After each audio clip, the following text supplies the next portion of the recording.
द्वापर का लेख आपको स्मरण कराया जा रहा है कि आप कौन हैं, क्यों आए हैं यहां, किस लिए पहुंचे हैं यहां।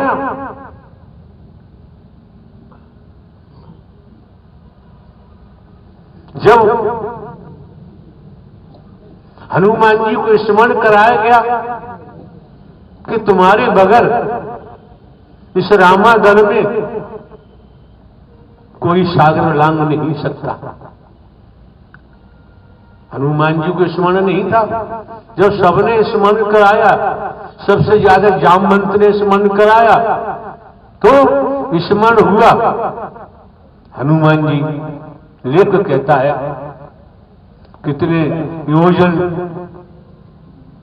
सागर था, उसे लांग गए, लंका में पहुंच गए।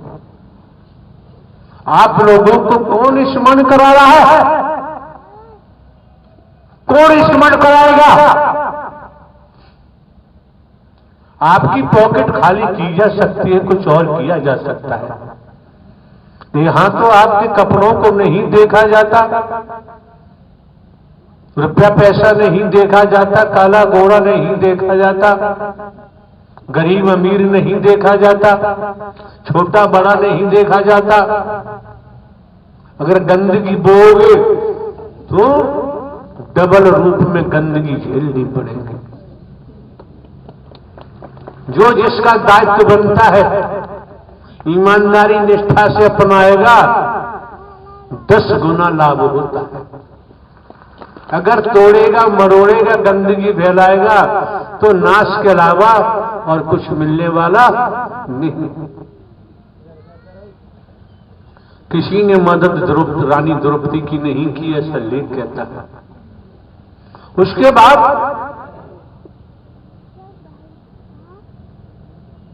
ये देखो, ये समझो, भले ही आपके पास डिग्रियां हैं, पीएचडी है, एमए एलएलबी है, एलएलएम है, धन दौलत वाले हैं, ये समझो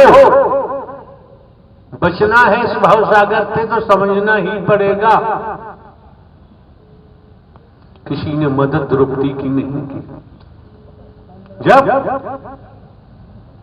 नारायण साकार हरि परमात्मा को पुकारा अंतःकरण से, ऐसी मदद हुई, दुशासन भी निहाल हो गया, गिर गया। रानी द्रौपदी को निवस्त्र नहीं कर पाया। इस ब्रह्मांड में कौन क्या है हम कभी कुछ कहते ही नहीं है, लेकिन नारायण साकार हरि ब्रह्मांड के रचयिता है।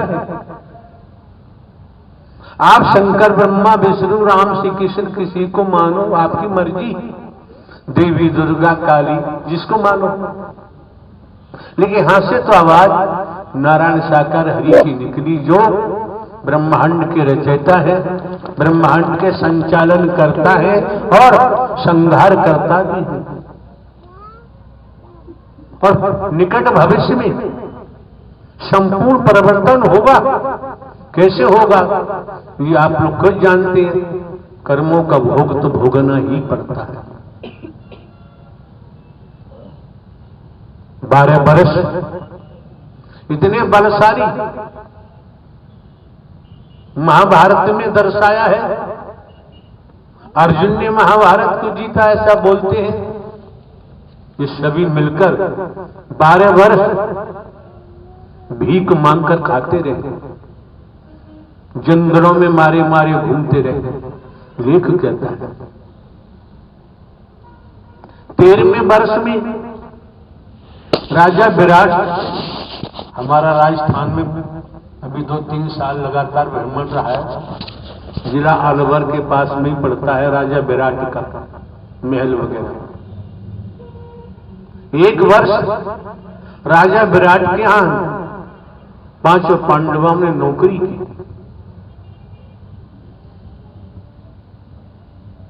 धर्मराज युधिष्ठिर कंक बने, भीम रसोईया, अर्जुन बृहन्लला, नकुल सहदेव घोड़ों की घुड़सवारी में काम कर रहे हैं। कितने योद्धा हैं। देखो कर्म कहां ले जाता है। परम हम दोष परमात्मा को दे, इससे बड़ा हर जाना और हम क्या देंगे। दोष हमारा है, दोषी हम हैं, हमें भोगना पड़ेगा। और दोषी नहीं, जैसे हवा बहती है जीवन भर इसी हवा की तरह बहते रहोगे, आनंद लेते रहोगे। 13वें वर्ष में राजा विराट के यहां 5 पांडवों ने नौकरी की। लेख कहता है, वैदिक काल का इतिहास बताता है,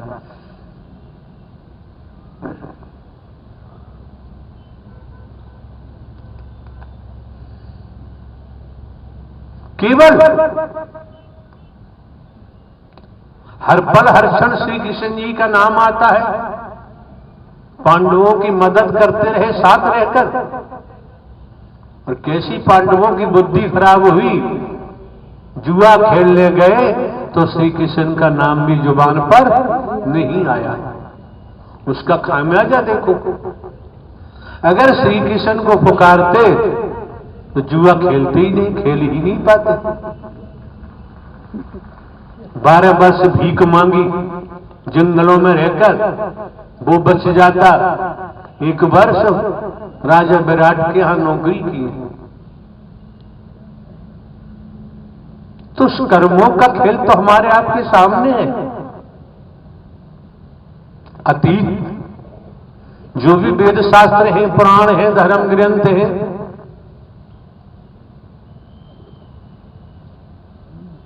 सब बताते हैं। अतीत ही तो भोग रहे, और ये कर्मों से बनता है। अतीत से वर्तमान, वर्तमान से भविष्य। तो आप समझ सकते हैं, जुआ खेलना कानूनी जुर्म है। और वो जुआ खेले, सारी संपत्ति हार गए, 5 भाई खुद को हार गए, रानी द्रौपदी को भी हार गए। परिणाम क्या निकला? अगर उस समय अपने आराध्य श्री कृष्ण को पुकारा होता तो शायद ये नौबत नहीं आती। वही चर्चा आपके सम्मुख रखी जा रही है। इस ब्रह्मांड में शंकर, ब्रह्मा, विष्णु, राम, श्री कृष्ण, देवी, दुर्गा, हनुमान जी, किसी का नाम लो। मंदिर जाओ, गुरुद्वारे जाओ, गिरजाघर जाओ, मथुरा वृंदावन जाओ, हरिद्वार जाओ, काशी विश्वनाथ जाओ, केदारनाथ, बद्रीनाथ, मन चाहे जहां जाओ न जाओ, आपकी मर्जी है।